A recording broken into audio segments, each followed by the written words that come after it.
सुरेंद्र सिंह राजपूत जी, आपके पास आ रही हूँ। अर्थव्यवस्था के लिए शॉर्टकट की राजनीति, फ्री के वादे, रेवड़ियां बहुत ज्यादा हानिकारक हैं और पीएम बार बार इस तरफ इशारा कर रहे हैं। आप लोग समझते क्यों नहीं है? विपनेश जी, सच बात यह है कि नरेंद्र मोदी जी आज की डेट में दुनिया की जो वर्ल्ड बैंक्स हैं और जो दुनिया की अर्थव्यवस्था है उनके दबाव में आ गए, क्योंकि फ्री का कल्चर तो भारतीय जनता पार्टी की ओरिजिन है, उसमें तो कोई दो राय नहीं। लेकिन आज की डेट में प्रधानमंत्री अलग और भारतीय जनता पार्टी अलग है। प्रधानमंत्री जी वर्ल्ड बैंक के दबाव में, विदेशी शक्तियों के दबाव में आकर ये बात कर रहे हैं, और इसका मेरे पास प्रत्यक्ष प्रमाण है। जो इस वक्त इंग्लैंड और यूरोपियन यूनियन से इनकी ट्रीटी हो रही है, इसकी वजह से ये लोग फ्री की बात को गलत साबित करने की कोशिश कर रहे हैं। सच बात यह है कि जिसको ये फ्री की बात कर रहे हैं, या राजीव जिसको फ्री की बात कह रहे हैं, या गौरव जिसको फ्री की बात कह रहे हैं, वो जन कल्याणकारी योजना का एक हिस्सा है। आप मुझे बताइए कि क्या सारा का सारा कर का पैसा जो करदाता देते हैं उन्हीं को वापस करेगा देश? नहीं करेगा। या सारा का सारा पैसा उन्हीं उद्योगपतियों का क्या नाम माफ होगा, किसान का माफ नहीं होगा? आइए ना एक बार ईमानदारी से हम, राजीव, आप बैठ करके बात कर लेते हैं किसानों के बारे में कि किसान से आप क्या फ्री का लेते हैं। हर आदमी ये तो ये कह दे रहा है कि साहब किसान को आप क्या नाम कर्ज माफ कर रहे हैं, लेकिन कोई आदमी यहां पर ये नहीं कह रहा। मेरी शिकायत है राजीव रंजन से भी कि किसान से आप फ्री का क्या लेते? मालूम है 1 किलो गेहूं उगाने में 20 लीटर पानी लगता है। मालूम है आपको कि क्या नाम जो क्या नाम किसान की जो अपना मजदूरी से भी कम उसको पैसा मिलता है, उसकी किसानी का, उसके अपने खेत का किराया तक नहीं मिल पाता है। मालूम है आपको कि उसके दाम को आप जो है ऐसा बांध देते हैं कि वो कभी जीवन में अगर जमीन नहीं बेचे तो अपनी लड़की की शादी नहीं कर सकता है। मालूम है आपको, आइए ना 1967 में बात कीजिए, सोने का क्या दाम था और गेहूं का क्या दाम था। 1 क्विंटल गेहूं बेचने में 1 तोला सोना ले लेते थे हम लोग, या 2 क्विंटल गेहूं बेचने में। आज बताइए कितने क्विंटल गेहूं बेच करके सोना ले पाएंगे? सच बात यह है कि ईमानदारी की बात कीजिए।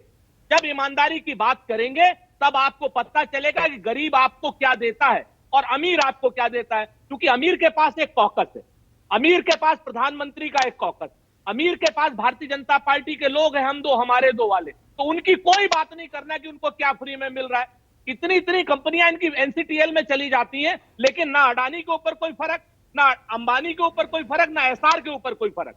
लेकिन एक गरीब आदमी जो कर्ज लेता है अपना, जो उससे 3 गुनी जमीन रखता है क्या नाम बैंक को मॉर्गेज, अगर वो अपना 1 साल में कर्ज नहीं दे पाता है तो सच बात यह है कि उसको फांसी लगानी पड़ती है। देखिए, आप अपने जो फ्री के वादे हैं ना सुरेंद्र सिंह राजपूत जी, उनका बचाव कर रहे हैं। देखिए, ऐसा नहीं है कि आप इस लाइन में पीछे हैं।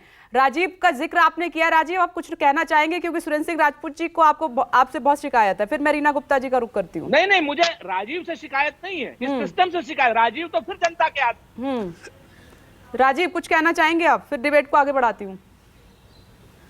देखिए, बात मैं बिल्कुल सुरेंद्र राजपूत जी की बात से सहमत हूं, लेकिन किसानों की कर्ज माफी का, किसानों को कर्ज लेने के तरीके का, कि किसानों के कर्ज की जो प्रावधान है, क्या मोदी सरकार के आने के बाद उसमें कोई चेंज आया है या ये पहले से है? 1968 में जब गेहूं और सोने की रेट आप बराबर करने की बात कर रहे थे, तब भी देश में कांग्रेस की सरकार थी, और 2014 तक में भी कांग्रेस की सरकार थी, जब गेहूं और सोने में 20 गुने का अंतर आ गया था, तो भी कांग्रेस की सरकार थी।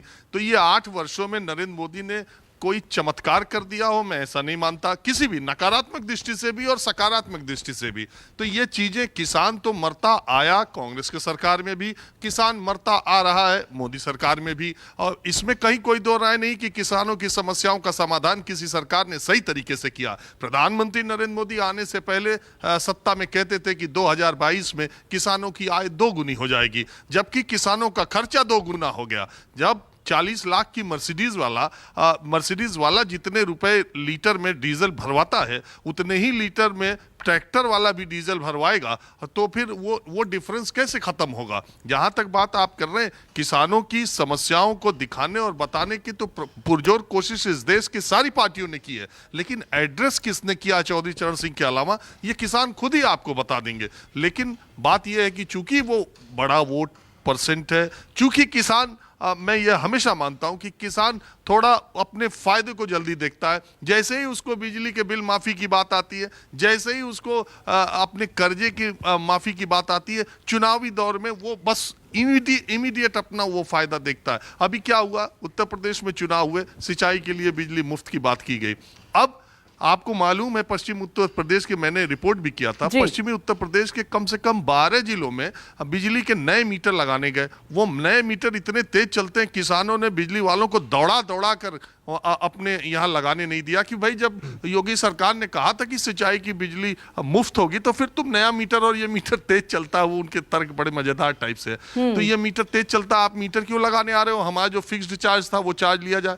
दरअसल नए मीटर इसलिए लगाए जा रहे थे कि आपका कंजम्पशन कितना ये पता तो चले, बिल आपको नहीं देनी होगी। आपने सिंचाई की बिजली वहां भी मुफ्त की, उत्तर प्रदेश में बीजेपी सरकार ने आने से पहले मुफ्त की, और अभी बिल नहीं आ रही है। तो ये बात ये है कि किसानों को अपने त्वरित फायदे दिखाई देते हैं, उसमें वो झांसे में पॉलिटिकल पार्टीज के आ जाते हैं। मैं इसमें, लेकिन आप ये ना कहिए कि किसानों की सारी दुर्दशा के जिम्मेदार केवल 8 साल की मोदी सरकार है, और उसके पहले की कांग्रेस सरकार ने उनको एकदम आसमान पर बिठा रखा था। और मैं ये भी नहीं मानता कि कांग्रेस ने अगर उन्हें पाताल में डाल रखा था तो मोदी सरकार ने उसे आकाश पे पहुंचा। देखिए, आपकी बात पे दोनों प्रवक्ताओं ने उंगली अपनी उठाई है, मैं दोनों से जवाब लूंगी, लेकिन जल्दी से, क्योंकि रीना गुप्ता काफी देर से वेट कर रही है, मैं उनका जवाब ले लेती हूं, उसके बाद रिएक्शन के लिए तुरंत आती हूं दोनों प्रवक्ताओं के पास।